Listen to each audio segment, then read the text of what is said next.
Je mets les pieds où je veux, Little John. Et c'est souvent dans la gueule.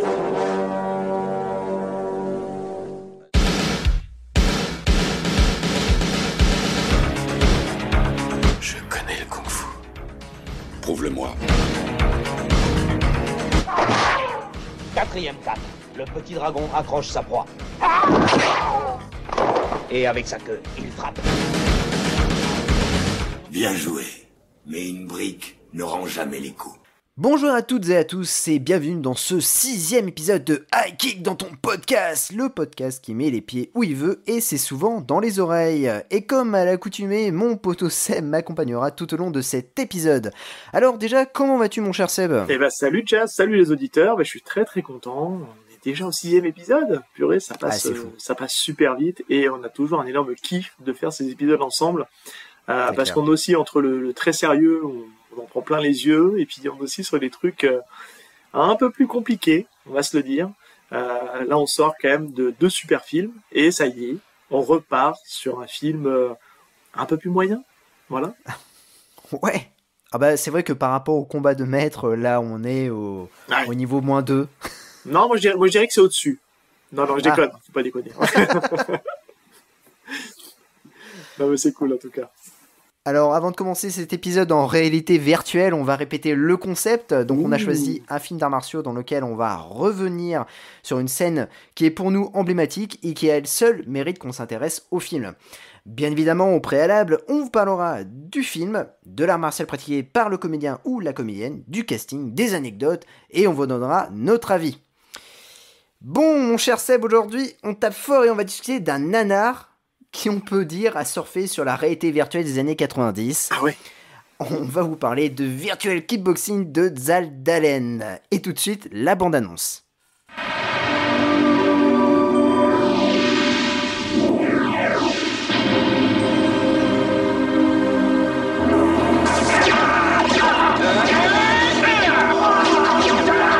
Moi, je contrôle absolument tout. Il a vu l'avenir, et cet avenir n'est qu'illusion. Sa vérité est devenue la seule et unique vérité. Son monde est bien au-delà des frontières du réel, et ses plus fervents adeptes le partagent avec lui. Si seulement il connaissait mes projets. Rien n'est réel, excepté la souffrance. Si vous entrez dans ce monde, n'espérez aucun répit, sans pitié ni pardon. Avons-nous localisé la cible? Négatif. Je veux le voir mourir. Nous souhaitons assister à l'exécution.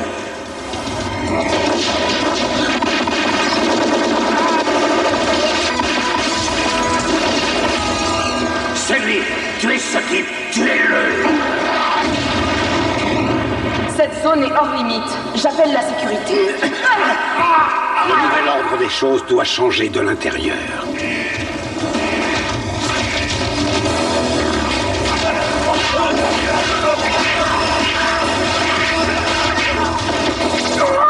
Réjouis-toi, tu es programmé pour une super balade. C'est tout ce que tu proposes? Fais-moi confiance, t'as pas tout vu. Tu m'as trahi. Tu assassines de pauvres gens. Si le gouvernement a le droit de tuer, pourquoi ne l'aurais-je pas? Qui a donné au gouvernement ce droit de tuer? Dieu! Je les crois pas! T'es un malade. Un malade? Warbeck! Le maître de la réalité virtuelle doit affronter 2 adversaires qu'il ne peut faire disparaître en tapant sur un clavier.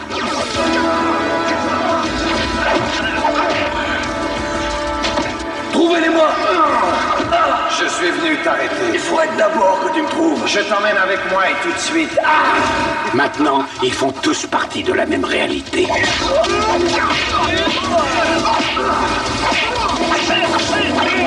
Je crois que les héros ne sont plus ce qu'ils ont pu être.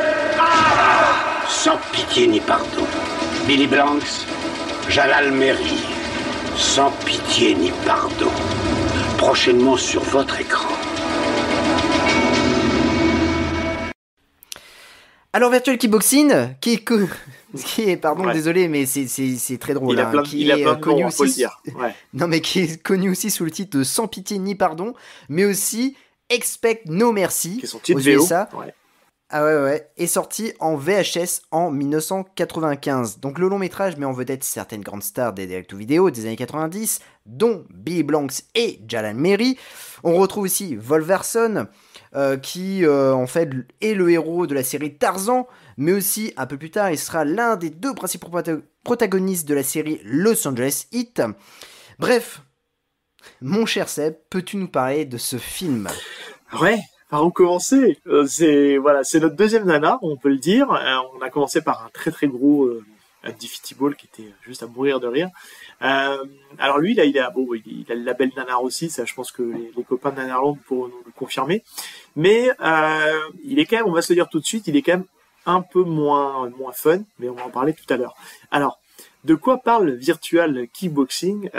Et ben en fait, ça raconte l'histoire d'une école en fait d'arts martiaux, mais où ils entraînent en fait, d'où le titre un peu remanié, les élèves par le biais de la réalité virtuelle. Hein, on est déjà dans le turfu en 90, ils sont déjà précurseurs de ce qui va arriver demain. Hein. Non, c'est pas vrai, on s'en fout. Mais mais en tout cas, cette école en fait, elle cache en fait une sombre organisation qui justement fait des missions d'assassinat. Et vous allez me dire, mais qu'est-ce que vient faire Billy Blanks dans l'histoire ? Billy Blanks, il joue le rôle d'un agent fédéral, et on lui demande en fait, d'ailleurs je crois qu'il s'appelle Billy, ils se sont pas fait chier, je crois qu'ils lui ont gardé le même prénom qu'en tant qu'acteur, il me semble, de mémoire. Mais en tout cas, c'est un expert des arts martiaux, c'est un agent fédéral reconnu, et on lui demande d'aller infiltrer cette école, parce qu'il y a un contact, il y a une taupe dans cette école qui ne donne plus de nouvelles. Mais qui est cette taupe ? Cette taupe, c'est le grand poteau, Jalal Merhi, qui ne donne plus de nouvelles. Et forcément, il va intégrer cette école-là, et ils vont essayer de déjouer toutes les missions de ces grands méchants. Donc tu l'as dit tout à l'heure, interprété par Wolf Larson. Donc voilà, mais en tout cas, sur le papier, encore une fois, ça peut paraître sympa, ou une bonne petite série B, mais non, loupé. Il y a 2-3 petits trucs qui vont poser problème, on va y venir tout à l'heure. Alors, il s'appelle pas Billy, il s'appelle Justin.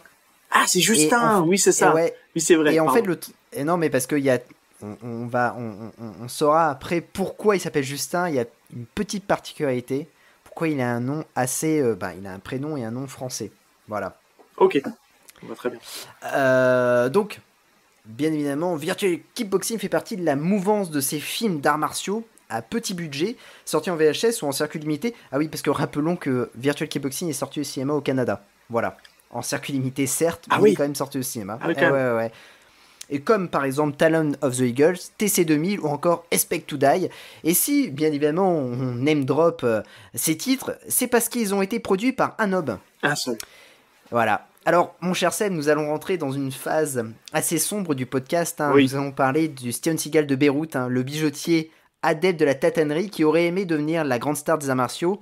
Oui, nous parlons bien évidemment de Jalal Merhi. Oui, ce grand Jalal Merhi. Mais alors, c'est vrai que on va dire aux auditeurs, tu me l'as fait découvrir parce que je ne connais pas cette personne. Et en fait, j'ai fait le lien parce qu'en fait, j'avais vu des films avec lui, donc notamment. Pour la petite anecdote, ce film-là, moi j'ai découvert, et on va rendre hommage tout de suite à Vidéo 3000, qui l'a diffusé sur sa chaîne Twitch, et il l'avait annoncé, et je l'ai découvert comme ça, le film. Et c'est après, en le revoyant, je me dis, mais en fait, mais il y a Jalal Merhi dedans, mais j'avais pas fait le rapprochement. Et c'est grâce à toi que j'ai tout reconnecté. Je sais pas si c'est bien, mais bon, on fait avec, hein. On n'a pas le choix, là. Mais surtout que, en fait, on va pas se le cacher, on va souvent parler de Jalal Merhi dans ce podcast. Du coup, on va en laisser un peu pour les autres épisodes, mais en gros, c'est un diamantaire qui pratiquait les arts martiaux et que, en fait, lorsque les Seagal et Van Damme ont pointé le bout de leur nez au box-office, il s'est dit « ce serait pas mal de faire la même chose ». Et du coup, il a créé sa boîte de production, Film One Production. Il s'est entouré d'artistes martiaux calibrés pour le directo de vidéo. Et attention, quand je dis ça, en fait, c'est pas péjoratif. Non, c'est juste des comédiens. En fait. C'est factuel. Hein. Ah ouais, c'est juste des comédiens qui ont joué une ou deux fois pour le cinéma et se sont vite retrouvés sur le marché de la vidéo. Et en fait, n'étant pas un immense artiste de base, Jalal Merhi, il mettait toujours un antagoniste ou un protagoniste beaucoup plus doué que lui pour vendre le film. Et c'est le cas notamment de Billy Blanks. Oui, qui est un vrai artiste martial et qui pour le coup, est bon, même si encore une fois, on reviendra à quelque chose qui va revenir beaucoup dans le podcast, et c'est vrai que depuis qu'on fait ce podcast-là, moi je me documente énormément sur la manière de mettre en scène les scènes d'action, les scènes de combat. Et c'est vrai qu'aujourd'hui, si tu as un réalisateur qui filme mal un artiste martial, et ben le mec a beau être le meilleur artiste martial du monde, et ben ça sera pas mis en valeur, et du coup ça paraîtra toujours un peu naze. Et c'est le problème de Bill Blanks dans ce film-là, c'est qu'on sait qu'il se bat bien, on sait qu'il fait ça bien, mais le réalisateur, on en parlait tout à l'heure, il a tendance à faire des cuts à certains moments où ça dénature en fait la scène, alors qu'on pourrait juste voir la scène dans son ensemble et ça le ferait très bien, je pense. Et d'ailleurs, pour rendre hommage finalement à Billy Blanks, tu vas nous parler un peu de son style martial, mon cher Seb. Eh ben oui, alors, Billy Blanks, en fait, c'est quelqu'un qui est loin d'être un inconnu en fait des arts martiaux, puisque c'est quelqu'un qui a beaucoup pratiqué les arts martiaux. C'est quelqu'un qui vient du karaté, mais il a surtout fait ses classes en taekwondo, d'où il a eu énormément de titres de champion du monde de taekwondo. Tu le disais tout à l'heure, en fait, on est dans une mouvance d'acteurs des années 90, on cherche un peu l'équivalent d'un Van Damme, l'équivalent d'un Bruce Lee, voilà, tous ces acteurs-là c'est de la génération qui ont vu Bruce Lee, et puis derrière ils se sont dit on va faire la même chose 20 ans plus tard. Et donc du coup, en fait, les producteurs cherchent des champions. D'ailleurs, ça a souvent été dans certains films, je pense notamment à King of Kickboxer, à Blood Fist, qui est le premier film par lequel on l'a connu, où on met que c'est World Champion, et on met l'année, et puis grosso modo c'est censé être un peu l'argument marketing. Et donc Billy Blanks, forcément, donc il vient de taekwondo, donc c'est quelqu'un qui a un art martial qui est très aérien, pour le coup, encore une fois, j'arrête pas de le dire, mais c'est vrai que c'est quelqu'un, pour le coup, lui, j'ai l'impression que c'est une sauterelle sur pattes, quoi. Il passe son temps à sauter, et à arriver à nous décocher des coups de pied, on a l'impression qu'il est à 3 mètres du sol, littéralement, parce que j'ai l'impression qu'il saute énormément. Il a d'ailleurs un coup de pied signature qui est en fait il est pieds joints, pour vous le décrire, il saute et il fait une sorte c'est comme s'il écartait ses jambes en grand écart et il les ramenait et il les pliait ensemble. Et ça, en général, entre ses deux pieds, il y a la tête d'un personnage. Ça, c'est un petit peu son coup de pied signature qu'il va refaire très souvent. Mais en tout cas, ouais, c'est quelqu'un qui est très intéressant martialement, au niveau acting, moins, mais ça on y reviendra. Et petite particularité de Billy Blanks, c'est que c'est un mec qui a quand même bien géré son coup, puisque il a créé en fait alors j'ai envie de dire, je veux pas non plus, on parlait de la capoeira où des fois on pourrait dire c'est une danse, un art martial. Là clairement, je pense qu'on est plutôt sur un truc de fitness, parce que il a créé quelque chose qui s'appelle le Taebo.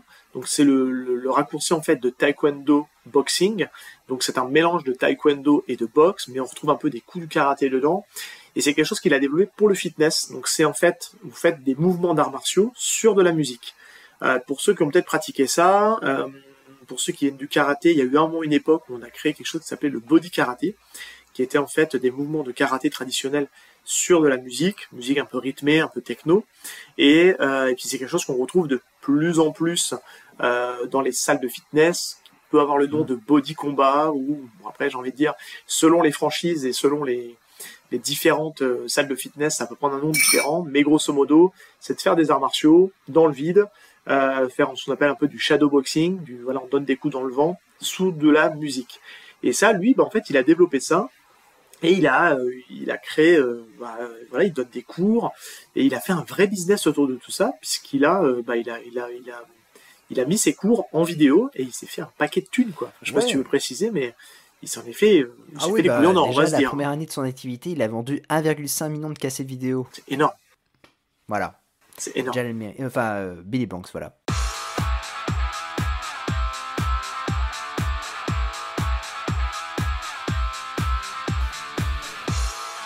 Hi, I'm Billy Blanks, coming to you with a brand new workout. It's called Taebo Body Shape. Today we're going to work on shaping that body up with the weights and doing a little bit of cardio at the same time. Let's have a good workout. You guys ready? Hey! All right, so you'll come to a standstill, open the legs up first, and do like a little warm-up. Put your hands out here. Arms are out. We'll warm those shoulders up, a little shoulder rotations. One, two. Mais ce que je veux dire, c'est que le shadowboxing, alors moi j'ai participé à quelques séances de shadowboxing, et c'est hyper fatigant. C'est-à-dire que t'as la musique et tout ça pendant 45 minutes, mais t'es rincé après. Ouais, bien sûr. Mais on te demande pas d'être précis au niveau des techniques, au niveau des coups de pied. L'idée, c'est juste de balancer tes poings, de balancer tes coups de pied. Et puis, en fait, c'est essentiellement basé sur du cardio, sur du maintien en forme, c'est tout ça. Mais c'est beaucoup plus ludique de donner des coups de poing à des coups de pied que de juste courir sur un tapis. Donc, c'est une autre forme de cardio. Et c'est sympa. Alors moi, c'est pas ma cam, parce que j'ai besoin quand même d'avoir un adversaire en face pour le frapper, avec quoi. qui jouer, entre guillemets. Voilà, tout à fait.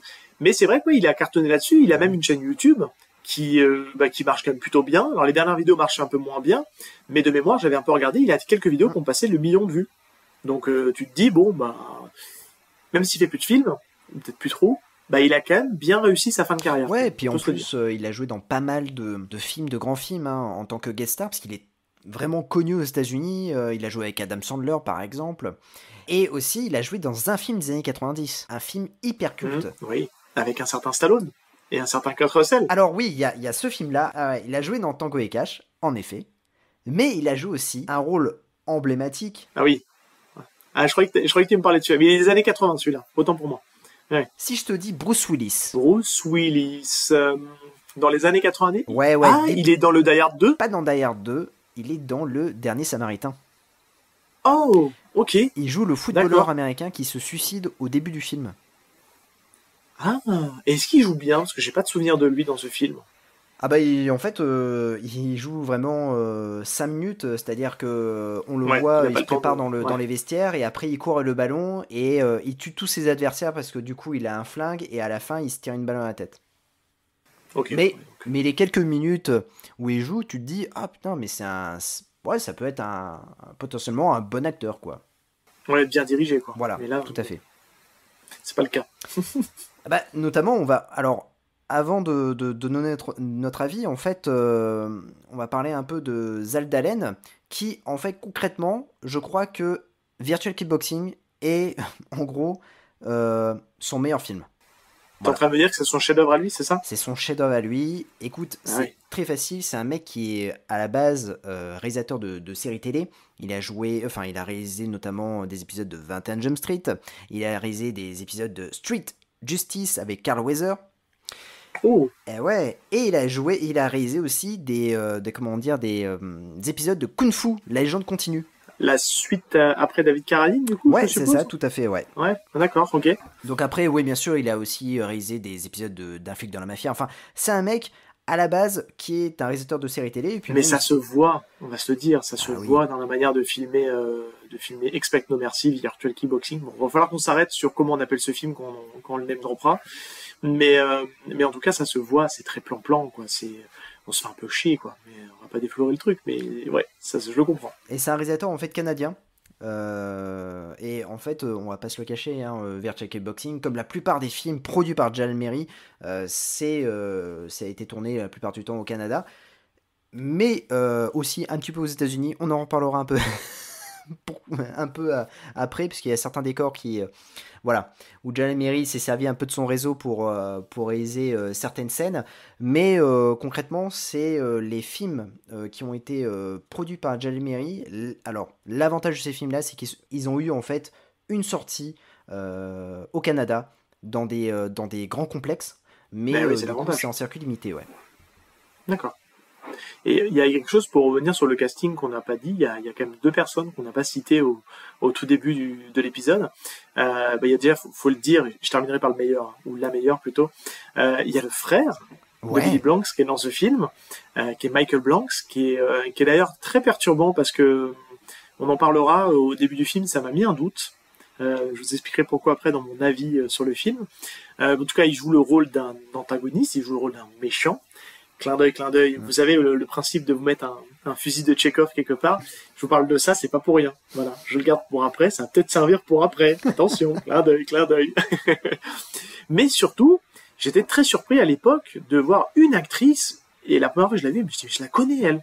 Je la connais. Et plusieurs fois pendant le film, je dis, purée, mais je la connais. Et j'étais regardé le casting, elle est beaucoup plus jeune, parce qu'elle doit avoir une vingtaine d'années dedans. Il y a Laurie Holden. Et Laurie Holden, pour ceux que ça ne parle pas le nom, je vais vous donner son rôle le plus connu. Elle a joué dans The Walking Dead. Ah, c'est fou. La série The Walking Dead, et c'est elle qui joue le rôle d'Andrea. Donc Andrea, pour ceux qui ont lu le comics, c'est un personnage charismatique et emblématique de Walking Dead. Mais surtout, voilà, elle est dans la série The Walking Dead. Et on se dit, purée, elle a quand même démarré par ça pour finir sur The Walking Dead. Et bon, elle n'a pas fait que ça, puisque dans son dernier rôle en date, on la retrouve dans la 3e saison de The Boys, mais elle est passée par The Shield, elle a fait un peu d'X-Files, au niveau film, elle a joué dans The Mist, Silent Hill, enfin, elle a une carrière qui est pas honteuse, vraiment, elle a même plutôt une bonne carrière, et on se dit, elle a quand même commencé par Expect No Mercy, et on se dit, purée, elle a quand même réussi à rebondir derrière, et en vrai, on va se dire, c'est peut-être la personne qui joue le mieux dans le film. Oui, c'est vrai. Même si elle joue ce qu'elle a à jouer, que c'est un protagoniste féminin, que, bon, on le sait, dans les années 90, surtout dans ce type de film-là, c'est des personnages un peu objets, hein, on les met là parce qu'il faut une nana dans le film, mais au final, c'est un peu, on peut les bouger comme on veut, on va dire, mais pour le coup, je trouve que dans ce qu'elle a à faire, elle le joue super bien. Dans le côté de la blonde un peu naïve qui s'est fait rouler parce qu'elle pensait vraiment agir pour la bonne cause et puis en fait elle découvre le poteau rose et elle s'est fait avoir. Je trouve qu'elle s'en sort plutôt bien et c'est plutôt l'élément plutôt positif du film, on va dire. Et nous avons aussi un grand cascadeur, alors c'est un habitué de ces films-là, de séries télé, il a notamment joué pour les PM Entertainment avec Lorenzo Lamas, mais aussi il a joué dans Le Maître d'Univers, il a été cascadeur pour Indiana Jones, le royaume le royaume du crâne de cristal. C'est Anthony de Longis qui joue un méchant dans le film. Mais c'est un baroudeur de la cascade, hein. Notamment il a joué aussi dans The Debt Collector. Ah oui, ah ouais, non, avec Atkins et Mandylor. Oui, Mandylor, je crois. En tout cas, voilà, c'est un. Et puis il a joué aussi, il a fait beaucoup de voix pour les jeux vidéo, notamment Duke Nukem. Bref, c'est vraiment un second rôle, mais c'est important de le dire. Voilà, c'est un peu ces acteurs-là des années 90 qui étaient dans l'ombre dans les films d'arts martiaux, mais que l'on voyait à chaque fois à la télé, dans les Walker Texas Rangers et tout ça. Mais en fait, c'était des cascadeurs et notamment Anthony de Longis, voilà, en fait partie. Yes. Alors, mon cher Seb, bon, je connais un peu ton avis, mais on va quand même... on va quand même le dire aux auditeurs. Qu'est-ce que t'as pensé de ce film ? Alors écoute, j'ai cru au départ, en fait, parce qu'on va se dire l'élément nanar en fait de ce film-là, c'est la réalité virtuelle. On a l'impression de se trouver dans un très vieux codage de la PlayStation 1, mais en pas bon. Et on a l'impression que c'est un rip de Mortal Kombat mais mal fait, avec des décors complètement à chier. Et donc c'est ça qui rend le caractère nanar de ce film-là, parce que je suis persuadé qu'à l'époque ils l'ont fait, ils se sont dit waouh putain c'est génial, ça rend bien. Mais non, ça rend pas bien, c'est nul, c'est cringe au possible.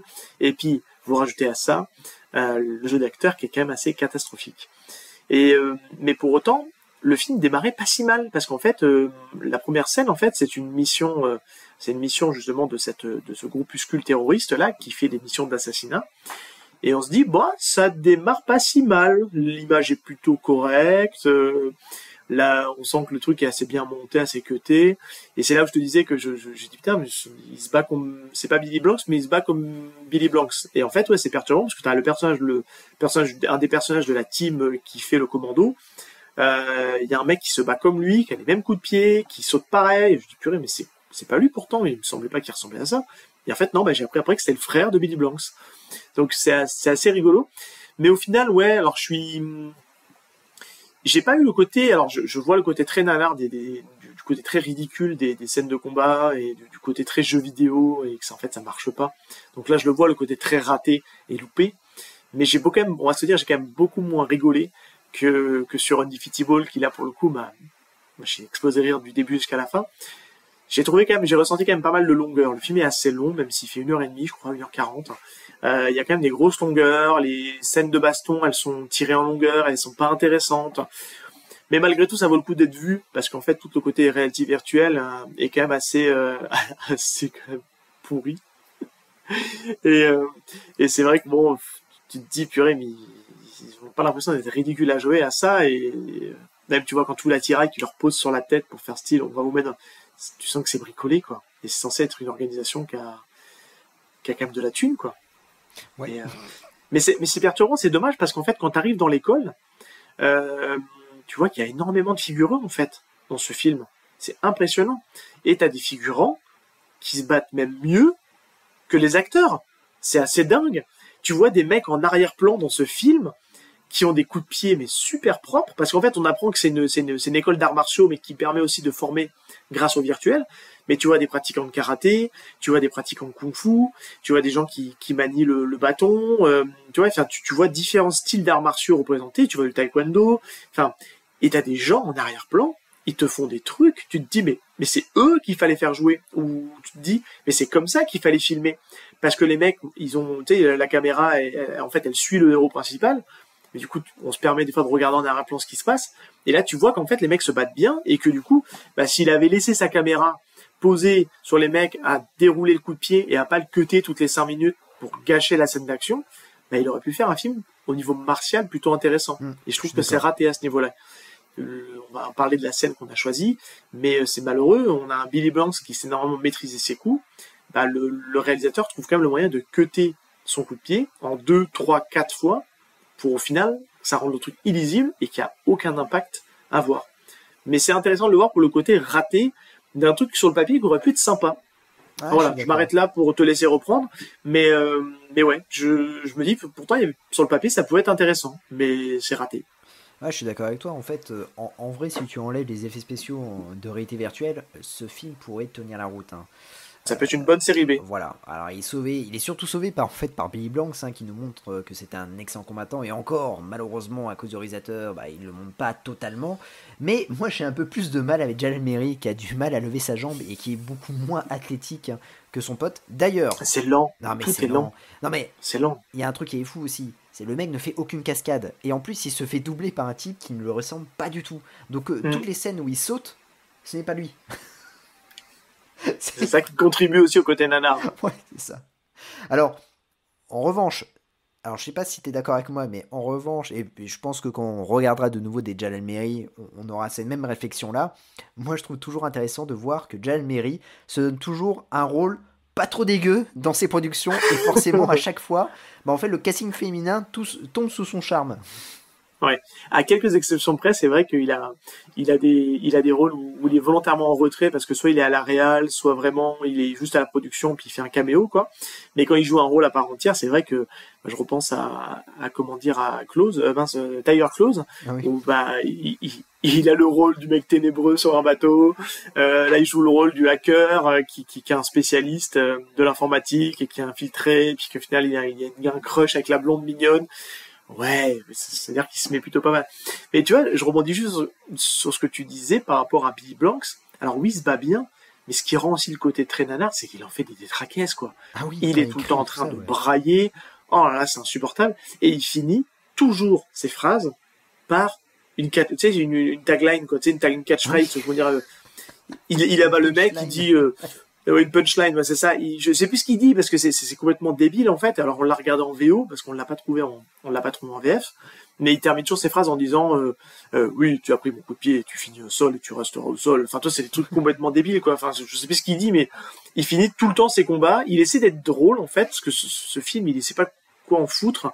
C'est que il y a un côté un peu sérieux mais lui il essaie d'être comique mais c'est pas drôle, ça prend pas en fait quoi. Ces punchlines elles marchent pas quoi. Ou c'est la fin du jeu ou comme ça. Non mais c'est vraiment tu sais limite il pourrait dire game over, ça me ferait rire quoi. Franchement. Oui, c'est un peu il va chercher un petit peu dans le lexique des jeux vidéo. Mais là je peux pas vous le redire et ça à la limite si tu arrives à retrouver quelques phrases en anglais qui sont facilement perceptibles, tu les mettras peut-être en extrait, je dis peut-être. Sinon vous irez regarder la vidéo sur YouTube, ça se trouve sur YouTube assez facilement. Voici le centre de nos opérations. Ça, c'est pas grand-chose. Ça ne ressemble pas à grand-chose tant qu'on n'a pas mis le casque. Mais je vous promets que vous allez être très impressionnés. J'ai oublié de me présenter. Tu peux peut-être battre cette saleté de machine, mais ça prouve pas que tu t'y connais pour de bon. Je suis bien d'accord, ma poule. Alors on a qu'à le faire. Faire quoi? Et se battre. Pour quelle raison? Et j'aime ça, c'est tout. Vos salades de réalité virtuelle, c'est de la taupe. Laissez-moi vous montrer le vrai truc.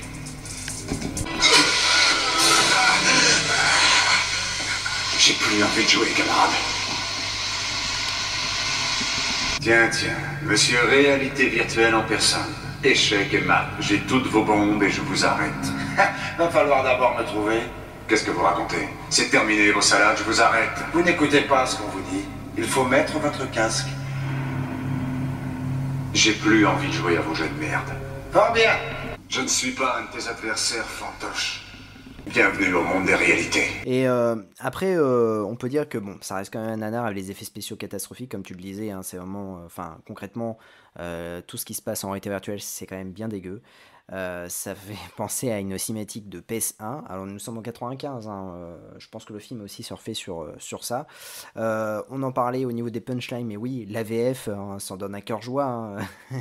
Et en plus on voit aussi dans la figuration les figurants, ils s'en donnent aussi. En fait, ils savent pas trop ce qu'ils ont à faire. On le voit très bien quand on arrive à l'école avec les élèves. Ils te donnent des coups de pied un peu dans le vent. Voilà, on sait pas trop on dirait qu'ils sont pas du tout dirigés. On leur dit bah vas-y, fais du karaté. Voilà, fais du shadow karaté, et puis après, bon, bah... Mais en vrai, ça passe. C'est peut-être l'élément qui est le moins dérangeant, je t'en ai dit, parce que c'est des pratiquants. Ils ont réussi à choper des pratiquants. Et bon, t'as les débutants, t'as des gens plus confirmés. Mais je trouve que c'est pas si mal, en fait. Cette vue d'ensemble, là, je sais pas si c'est fait au drone ou j'en sais rien. Mais on a une vue un peu d'ensemble, là, comme ça, on voit tous les pratiquants. Mais il y a du monde, en tout cas. Pour entre guillemets, un DTV, je trouve qu'ils ont réussi à avoir plein de figurants, quoi. J'espère qu'ils les ont payés. Mais il y avait du monde, en tout cas. Bah, oui, bah, alors, quand tu parles que oui, il y a du monde, et c'est vrai que pour un DTV, il y a pas mal de... Je trouve qu'il y a pas mal de décors pour un DTV aussi. Ben oui, il y a pas mal de monde, pas mal de décors, et notamment on va parler de décors. Et oui, mon cher Seb, on va parler de décors. Alors attends, avant de parler du décor, parce qu'il faut quand même terminer par lui en termes de jeu d'acteur et compagnie, il faut quand même parler du grand méchant quand même. Et ça, je veux te parler. Ah, Wolf Larson. Bah écoute, Wolf Larson, en fait, c'est un mec, à la base, c'est Tarzan. Il a été repéré parce qu'il a joué Tarzan dans les années 90. Alors au départ, c'est Joe Lara. Il devait être entre deux Tarzans. Il était entre deux Tarzans. En fait, il était entre celui joué par Joe Lara et qui est aussi, qui était un grand acteur parce qu'il est décédé il y a pas très longtemps. Dans un accident d'hélicoptère, je crois, il me semble. Ouais, d'avion, ouais, tout à fait. Ouais. Et qui était un acteur de série B, voire série Z, et qui avait notamment joué dans pas mal de PM Entertainment, notamment dans Hologram Man. Donc il a joué entre celui-ci et... alors, bien sûr, Tarzan de 1989, donc c'est Tarzan à Manhattan. Après, il y a eu Tarzan avec Wolf Larson. Après, il y a eu Tarzan avec Joe Lara. Il est revenu, Joe Lara, dans le rôle de Tarzan, mais pour une autre histoire. Et après, nous avons eu Casper Van Dien. Ah oui. Ouais, dans Tarzan et la Cité perdue, je crois. Et du coup, je crois qu'il y a eu 3 ou 4 saisons de Tarzan en 91 qui étaient vachement bien. Notamment, je me rappelle plus de l'actrice, mais il y avait une actrice qui jouait aussi un peu plus tard dans Agence Acapulco, qui était une Française en fait, qui jouait le rôle de Jane. Je pourrais pas t'aider là. Alors, je me rappelle plus du nom. Bon, si ça me revient, je le dirai. Je crois que c'est Diane quelque chose, mais je sais plus. Peut-être les auditeurs nous le diront en commentaire. En tout cas, une chose est sûre, c'est qu'après, il a rebondi grâce à la PM Entertainment dans le film, dans la série, Los Angeles Heat, qui a vraiment cartonné. Alors, c'est une série qui était un peu, il me semble, en syndication. Donc, du coup, ça a été diffusé un peu partout dans le monde entier. Et du coup, c'était un peu une larme fatale de l'époque. Ouais, parce qu'il faut se dire, il est quand même plutôt beau gosse. Ouais. On a l'impression que c'est un Bon Jovi like avec ses cheveux longs, cette espèce de mulet, un peu aussi peroxydé, qui passe son temps à rigoler comme un gogol à chaque action, à s'énerver. Il est très très théâtral, mais mauvais théâtre, tu sais. Et puis on nous le fait croire comme un mec fort et costaud, et au final, on va vous le dire tout de suite, on n'a pas retenu cette scène-là, mais il se bat contre Billy Blanks à la fin, et martialement il n'est pas dingo, donc forcément ça rend le truc pas forcément dingo. Mais ouais, il en fait des tétraquesses, et il donne un peu ce côté, cette patine nanar de son surjeu. Alors il n'est pas aussi bon que Don Niam, on se le dit, parce que Don Niam, je crois qu'il a atteint des sommets de surjeu. Je pense qu'un jour, si dans ce podcast-là, on se fait un top 100 des acteurs qui jouent, un super classement battle des acteurs de nanar qui en font des tétraquesses. Je pense que pour l'instant, Don Niam, il est tout en haut, mais il est très très loin. Il est au sommet, il touche les dieux limite presque. Et Wolf Larson, il en fait des caisses, mais bon, voilà, il est pas non plus, mais il a un côté très ridicule, quoi. Ouais, et puis Wolf Larson, en fait, après, il va dans Los Angeles Heat, en fait, il va vraiment jouer ce rôle de comique. Il va faire pas mal de cascades, mais on en reparlera peut-être de Los Angeles Heat. Finalement, en fait, si on parle de la PM Entertainment à un moment donné, on va forcément parler de Los Angeles Heat. Mais c'est une série qui a duré 2 saisons. Il y a eu pas mal de cascades. Ils réutilisaient pas mal de sets de la PM Entertainment. Et du coup, ils n'ont pas pu avoir de 3e saison parce que ça coûtait très cher. Et puis la PM, après, s'est un peu effondrée. Mais en tout cas, c'est un acteur qui a marqué un peu les années 90, qui a joué aussi dans un PM Entertainment, il me semble. Et puis après, bah, du coup, il a réalisé un film, il me semble, dans les années 90 en 99, avec des acteurs de Los Angeles Heat. Un film tourné au Canada. C'était un buddy movie. Et puis après, bah, du coup, je crois qu'il a fait quelques apparitions, mais c'est pas non plus... Voilà, il n'a pas eu une grosse carrière, il a plus une grosse carrière sur le petit écran. Donc voilà, mais ça reste quand même dans ce fameux Virtual Cutboxing, ça reste quand même voilà, un acteur qui comment dire, joue vraiment bien méchant. On va y revenir parce qu'il a quand même une place assez déterminante dans la scène qu'on aura choisie. Ouais. Il joue un rôle... Bon, bref, on n'en dit pas plus, mais voilà. Tu voulais parler des décors? Oui, je voulais revenir rapidement sur les décors. C'est quand on parle qu'il y a pas mal de décors dans ce téléfilm, notamment, tu sais, toutes les scènes dans la forêt. Oui. Alors, je trouve qu'il y a beaucoup de scènes dans cette forêt-là. Je trouve Ah qu'en oui. fait, ils ont... je pense que le réalisateur a dit, bon bah, on a l'opportunité de tourner dans cette forêt, donc on va tourner un maximum. Ah oui. Ouais. Parce qu'en fait, cette forêt, ça fait partie d'une partie du ranch de David Carradine. Voilà. Ah, voilà. D'accord. Parce que Jalal Almeri et David Carradine étaient potes. Et ils ont notamment joué ensemble dans le film G.O.D. avec un certain Français nommé Olivier Gruner. Et pourquoi je parle d'Olivier Gruner? Eh ben, c'est juste qu'à la base, et c'est là, on va revenir sur le nom de Justin Vanier, le rôle de Billy Blanks, parce qu'à la base, c'est pas Billy Blanks qui devait jouer le rôle de Justin Vanier, mais c'est Olivier Gruner. Ah, alors on sait qu'il a pas tourné dans ce film-là. Conflit d'emploi du temps, nous sommes en 95, il y a peut-être Savat qui se trouve dans les parages, et puis d'autres films réalisés avec Olivier Gruner. Donc du coup, il n'a pas pu jouer dans ce film-là.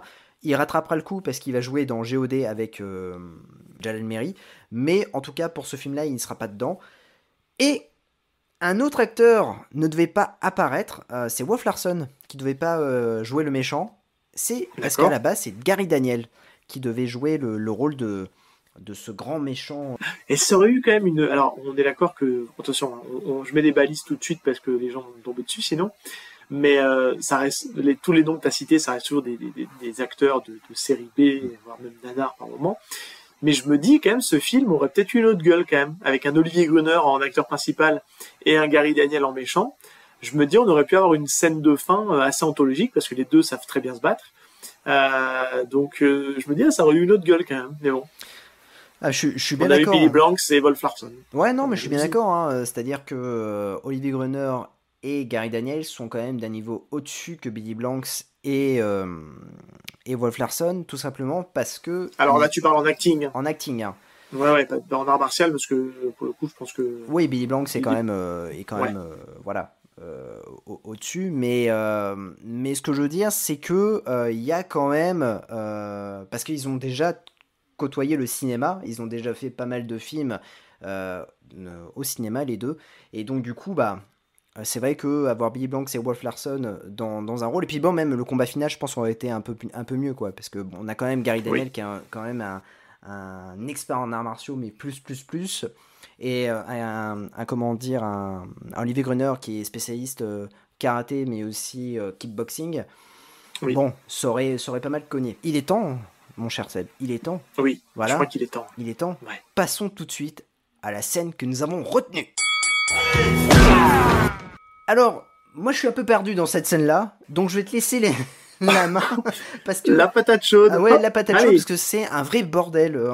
C'est un bordel. Ça a été compliqué aussi de choisir une bonne scène. Pourquoi? Parce qu'il y a deux acteurs... Alors, on l'a surtout, on peut le dire, on l'a choisi pour le côté image, voilà. Et que c'est quelque chose d'assez inédit, qu'on reverra peut-être pas forcément dans d'autres films. On s'est dit, c'était cool de quand même le faire. Mais on va se le dire, elle est pas dingo non plus. Non. Mais ça reste correct à regarder. Et vous savez qu'on a cette lourde tâche, parce qu'on s'enferme dans notre concept, hein, quand il y a des bons films, c'est facile de trouver une scène. Combat de maître, c'était une évidence quasiment. Ninja aussi. Et quand on tombe dans du nanar, il faut quand même qu'on arrive à trouver quelque chose de plutôt correct. Donc là, on a choisi en fait tout simplement la scène où c'est la lutte fratricide. Alors, dans le film, non, mais dans la réalité, puisqu'en fait, c'est le combat entre Billy Blanks et son frère Michael Blanks, qui ont le même style de combat. Donc, ce qui est assez rigolo dans cette scène-là, c'est qu'ils vont avoir les mêmes styles de coups de poing, les mêmes styles de coups de pied, et ça va être, et j'ai envie de dire, c'est peut-être, en fait, je trouve qu'on a pris cette scène-là aussi pour tout ce qu'il ne faut pas faire. Je m'explique. C'est ce genre d'exemple-là où on se dit, ça aurait pu être une bonne scène si on avait eu un bon réalisateur et surtout qu'on aurait mis ça dans une bonne échelle géographique. Je m'explique. Aujourd'hui, vous avez 2 acteurs martiaux qui sont bons martialement, hein, puisque Michael Blanks est un pratiquant, Billy Blanks aussi, mais il n'y a rien qui va dans cette scène, parce que déjà, ils ont fait le choix de les mettre dans une sorte de... C'est une usine un peu avec des escaliers qui vont partout. Enfin, en tout cas, l'espace est très restreint. Donc, ils sont souvent au corps à corps, ils sont souvent en train de très proches pour se mettre des coups de pied et des coups de poing. Et la problématique, c'est que déjà ça, c'est très mal filmé. Ce que j'expliquais tout à l'heure, en fait, ça cut énormément, alors qu'on a 2 personnes qui savent se battre, et ça ne met pas en valeur les qualités martiales de ces 2 mecs-là. Et je trouve, en fait, aujourd'hui, dans cette scène-là, on l'a choisi parce que c'est tout ce qu'il ne faut pas faire. C'est très mal filmé, c'est très mal contextualisé, le rythme n'y est pas, et c'est à celui qui va crier le plus fort, et ça tire en longueur comme pas possible. Une bonne scène d'action, il faut qu'elle soit un minimum chorégraphiée. Et on a l'impression qu'elle n'est pas chorégraphiée, cette scène-là. Et c'est dommage, parce qu'en fait, on aurait pu avoir quelque chose de plutôt correct s'il y avait eu quelqu'un qui se serait pris 5 minutes pour se dire, attends, on va peut-être mettre un peu de logique dans ce combat. Parce que ce combat-là, pour remettre un peu aux auditeurs, il a une première partie où il se fout sur la gueule, tout en parallèle, en ayant Wolf Larsen qui suit ça de ses caméras de surveillance et qui commente tout ce qui se passe. Je peux vous dire que c'est, point de vue malaise, on est pas mal quand même. Et on a une petite coupure, on a une respiration. Et là, j'ai envie de te laisser la main. Déjà, quelle est cette respiration entre les 2 scènes de combat? C'est la respiration Wolf Larsen. C'est la respiration de Jalal Merhi. Ah oui, pardon, oui, c'est la respiration de Jalal Merhi tout à fait. Qui gère une vague d'ennemis et il montre toute sa rapidité, sa fluidité dans les coups, dans les clés. Il est pas bon, on va se le dire. Il est vraiment pas bon. C'est vrai. Ouais, j'ai confondu avec parce qu'il y a un moment donné, il y a une scène pareille où il y a une petite respiration Wolf Larsen, mais j'ai confondu en fait. Je parlais je pensais à la scène en fait où je crois que c'est Wolf Larsen qui qui est dans la réalité virtuelle et qui fait une blague à Billy Blanks. C'est pour tout vous dire aux auditeurs, et on le dira tout à l'heure, c'est celle-là avec laquelle on a hésité. Voilà. Parce qu'en fait, martialement, Billy Blanks est meilleur dans cette scène-là. Parce qu'en fait, il est dans un ring, il se bat, et il fait tous ses coups, il fait son festival de coups classiques, les doubles coups de pied, voilà, il fait tout ce qu'il sait faire et qu'il a montré dans ses films, et là, il nous fait un condensé de son truc-là. Mais dans cette scène-là, en fait, une fois qu'on a passé le passage avec Jalal Merhi, on arrive encore une fois, on retrouve les frères qui sont descendus d'un étage parce qu'ils tombent dans les escaliers, tout ça, c'est un bordel. Et ça se termine dans un échange de coups basiques, où c'est celui qui va craquer le premier, et forcément, comme c'est un film avec un héros qui gagne à la fin, c'est Billy Blanks qui l'emporte sur son frère, il lui en met plein la gueule, ça se termine un gros coup de bourre-pif dans la bouche, mais c'est dommage, quoi. Enfin, je sais pas ce que t'en as pensé. C'est une scène qu'on a choisie parce que il fallait en choisir une, et que la scène de fin, elle était bien, mais voilà, très classique. On s'est dit, on va prendre celle-là parce que c'est un peu tout ce qu'il ne faut pas faire, et tout ce qu'il ne faut pas... sur plein de points de vue, ce qui fait que ça peut gâcher une scène qui aurait pu être sur le papier sympa. En fait, je suis d'accord avec toi. Le problème avec ce film-là, et c'est notamment pourquoi on n'a pas choisi la scène finale, c'est on pourrait avoir un combat intéressant. Donc on a un combat intéressant entre les deux frangins. Bon, je trouve qu'ils se frappent énormément et qu'ils n'ont pas beaucoup de blessures. C'est qu'ils ont la mâchoire et l'estomac solide, les mecs, mais ah ouais. Bah ouais, et puis bon, quand ils se prennent un coup, tu vois, c'est que dalle, quoi. Et puis en plus, t'as le bruitage, un bruitage qu'on retrouvera souvent dans les productions de Jalal Merhi, hein. Je crois, j'ai l'impression que c'est les mêmes bruitages qu'ils mettent en place. Ouais, c'est suramplifié, et même si on sait que c'est jamais réaliste, les bruitages, là, ça a un côté où ça marche pas, quoi. Mais, et c'est pour ça, en fait, le problème, c'est pour ça que je me suis trompé tout à l'heure, parce que c'est un film les combats, c'est tellement un bordel, on confond les scènes, et c'est vrai que le problème, c'est que tu peux avoir une scène intéressante, et ça va être cuté, et tu vas avoir Jalal Mirri qui va arriver, et qui va en fait concrètement attaquer une horde d'ennemis, et là quand il attaque une horde d'ennemis, mais c'est lent.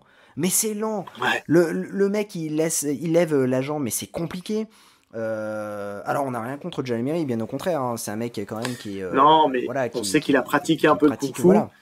mais c'est pas un spécialiste du kung-fu, quoi. Ah non, et du coup c'est compliqué. Alors il gagne toujours, il se prend pas beaucoup de coups, et c'est vrai que par rapport à Billy Blanks qui s'en prend plein la tronche, lui il est plutôt sauvé, il est plutôt cool, il va faire des roulades et autres, et c'est vrai que c'est un peu dommage parce que la scène entre les deux frères, en revanche, elle aurait pu être très très fun, parce que les deux... Elle tient pas ses promesses, ouais. Bah ouais. C'est quand même des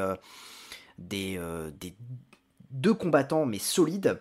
Ça envoie, il y a des coups de pied qui sont donnés, c'est hyper bien, comment dire, ça aurait pu être hyper bien rythmé, malheureusement la réalisation ne suit pas. C'est très comique, parce que je crois, il me semble à un moment donné, d'après mes souvenirs, t'as Billy Blanks qui descend d'un étage, et il y a son frère qui marche, en fait, qui est en marche arrière, et du coup, il le voit, il se cache, ou il se cache pas, non, il le voit, il attend, et l'autre se retourne, et il dit « Ah, t'es là !» Et donc du coup, ils se battent de nouveau, alors que concrètement, il aurait pu le tuer en 2-2, hein. C'est-à-dire qu'il aurait pu se cacher, faire une petite prise, comme il a l'habitude de faire, et puis voilà. C'est dans la démesure, parce qu'en fait, sur la fin de cette scène-là, que vous comprenez bien, donc il achève son frère au sol, donc quel méchant dans le film, il lui met des patates dans la tronche, il est KO, et il trouve quand même le moyen de lui foutre une espèce de... je sais pas d'où elle sort, cette truc-là, une espèce de... un tuyau qui crache de l'air liquide ou j'en sais rien, mais en fait, rendu, on a l'impression que c'est la fumée de l'extincteur, ouais. Et il lui fout ça sur la gueule, et il termine le combat par une punchline qui est éclatée, et on se dit, bof, ok, ouais. Non, mais c'est dommage. C'est hyper dommage, et franchement, surtout que bon, il lui met de la fumée dans la gueule. Enfin, c'est une sorte de bombe d'extincteur. Non, mais je sais pas ce que c'est. Non, mais surtout que il y a pas de, tu vois, je veux dire, quand t'as un film avec un petit peu plus de budget, quand tu reçois ce genre de fumée, bah t'as la tête qui est blanchie, tu vois, t'as des stalactites qui poussent sur toi. Non, il a aucune égratignure, le frère de ouais, là c'est un problème de budget, mais c'est là que c'est intéressant avec cette scène-là, et c'est pour ça qu'on l'a choisi, et des fois ça arrivera dans le podcast qu'on choisisse des films, des scènes qui sont ratées. Là clairement c'est ce qu'on a préféré prendre, ce parti-là, parce que ça vient trancher avec un très bon réalisateur d'arts martiaux qui est Isaac Florentine, qui sait filmer les scènes d'action, qui sait laisser sa caméra suivre le mouvement sans cutter, et ce qui nous donne des scènes d'action anthologiques et jouissives en termes d'impact. On vous a parlé de Ninja, mais si vous regardez tous ces films, ils sont ultra intéressants au niveau martial et au niveau réalisation martiale. Et à côté de ça, on a l'autre école, on a l'école hongkongaise, avec les films, le film de Jackie Chan, Combat de maître, où il y a une nervosité, il y a de la rapidité. Alors est-ce que c'est un peu accéléré en post-prod, ça je sais pas, mais en tout cas, il y a un côté très nerveux, il y a un côté très brutal. Et en fait, là, vous prenez Expect No Mercy, c'est tout ce qu'il ne faut pas faire, et c'est complètement diamétralement opposé. Il n'y a aucun punch, aucun rythme, il n'y a pas de chorégraphie, c'est mal filmé, mal cadré, c'est cuté, en veux-tu, en voilà. Mais voilà, c'est encore une fois, bon, on est sur un nanar, hein, on est sur un mauvais film qui reste sympathique parce qu'il y a des côtés assez drôles dans le film. Mais cette scène-là, ouais, on se dit, bon, on aurait pu, au moins, ça aurait pu sauver le film, et c'est vrai qu'il y a quelques scènes de combat qui sauvent un peu le film, quelques coups de pied intéressants. Mais là, on est sur vraiment une pure scène de combat qui, à mon sens, ratée, en tout cas. Tout à fait. Est-ce que tu as des choses à rajouter par rapport à cette scène ? Non, mais c'est tout bon. Non, je pense qu'on a bien illustré la scène. De toute façon, on vous la mettra sur les réseaux sociaux, on vous la mettra sur le YouTube. N'hésitez pas, de toute façon, à aller checker. On vous met toutes les scènes à dispo sur le YouTube. Vous pourrez nous donner votre avis et nous dire ce que vous en pensez. Mais en tout cas, voilà. C'est bon pour moi. Alors moi, j'avais juste une petite dernière chose à vous dire. Virtual Kickboxing, en fait, a été adapté en jeu vidéo. Donc, oui, il est intitulé Expect No Mercy. Le jeu suit la même histoire que le film et transporte notre héros en fait dans l'académie d'arts martiaux où il va devoir affronter des combattants virtuels. Donc, ce jeu vidéo, en fait, il a été coproduit par Jalal Mirri. D'ailleurs, il a fait une petite apparition et ça a été confectionné par Microforum, une boîte canadienne. Notamment, vous pouvez découvrir la bande-annonce sur YouTube. Franchement, attention les yeux, moi je l'ai regardé, c'est assez chaud. Mais en tout cas, voilà, c'est vraiment le jeu vidéo qui est sorti parce qu'ils pensaient que le film allait vraiment cartonner. Donc du coup, ils ont sorti. Ah mais ça se voit parce que l'image, la photo, elle est quand même jolie, tu vois. Il y a une belle photo, voilà, on sent qu'il y a une ambition, mais non. Et oui. Bon bah écoute, mon cher Seb, nous arrivons à la fin de cet épisode passionnant sur Virtual Kickboxing. J'espère que ça vous aura plu. N'oubliez pas de mettre 5 étoiles sur vos applications de podcast afin que l'on soit référencé. On se retrouve dans 15 jours. Avec un film. Et dans 15 jours, le film, il est cool. Ah ouais, il bastonne bien le film, puis on adore l'acteur, donc ça, c'est cool. Moi je suis très client de l'acteur, qui est quelqu'un qui dégage une sympathie. On vous donne un petit indice, il a pas mal tourné avec Scott Adkins. Ouais. Et il a tourné aussi avec Van Damme. Ouais. Voilà, ça vous aide. Et qu'est-ce qu'on peut donner comme indice encore ? Je sais pas. Il a fait... Et il a repris une saga, on va terminer par ça, mais je vais la donner en français, comme ça va nous donner un petit peu de... Il a fait la suite d'une saga, d'un film qu'on a connu dans les années 2000, qui est pas de... Comment on peut le traduire en français ? Ne jamais baisser les bras ? Ah, un seul deviendra invincible. Non, ne jamais baisser les bras. Moi, je pense à l'autre saga. Parce qu'il en a fait qu'un. Ah oui, oula. Je te parle de. Il a réalisé les 2 suites de cette saga-là, qui est Ne jamais baisser les bras. Tout à fait, ne jamais, tout à fait. Bon, là, c'est un énorme indice. Okay. Mais en tout cas, tout ce qu'on vient de vous teaser dans ces films-là, c'est pas le film qu'on va parler. Voilà. Et ce film-là, moi, je l'aime beaucoup. Et il y a beaucoup de choses à dire sur ce film-là aussi. Exact. Bon, bah écoute, on se dit à dans 15 jours. À dans 15 jours. Et puis, on fait des bisous. Ciao. Ciao tout le monde. Need you here with me because I'm trying to make you understand. I want you, each move you make. I realize you are the right one for me. Move it up, come baby, move it up, come baby, move it up, come baby, move it, spread out. Move it up, come baby, move it up, come baby, move it up, come baby, move it, spread out.